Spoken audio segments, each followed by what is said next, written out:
கன்னியின் தாயுமான புனித மரியே, நீர் இயேசுநாதரை உமது திருவயிற்றில் தாங்கிக் கொண்டிருந்த நாளெல்லாம் ஆனந்த சந்தோஷத்தில் அமிழ்ந்தி பேறுகாலமான போது வாக்கு கட்டாத உன்னத பரவசத்தில் பிரவேசித்து திவ்ய பாலகனை பெற்றீரே.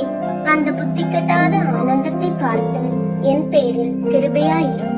நானோ பாவத்தில் பிறந்து சகலமான உபத்திரவங்களுக்கும் உள்ளாகி இருக்கிறேன். ஏவை கெட்ட ஆக்கினை என் மேலும் இருக்கிறது. ஆகையால் என் விடிமையை பார்த்து என் பலவீனங்களின் பேரில் இரக்கமாயிருந்து என் வயிற்றில் இருக்கிற சிசுவுக்கு யாதொரு பொல்லாப்பும் இன்றி மிதமான வருத்தத்தோடு பெற்றெடுக்க அனுகிரகம் செய்திருளும். மேலும் அந்த பாலகன் அறிவு அன்பு பண்புகளில் மேன்மையுற்று வளரவும் உமது திருமகனுடையவும் உம்முடையவும் ஊழியத்திலே நிலை கொண்டு பேரின்ப பாக்கியத்தின் வழியிலே நடக்கவும் உமது திருமகனை வேண்டிக் கொள்ளும். ஆமேன்.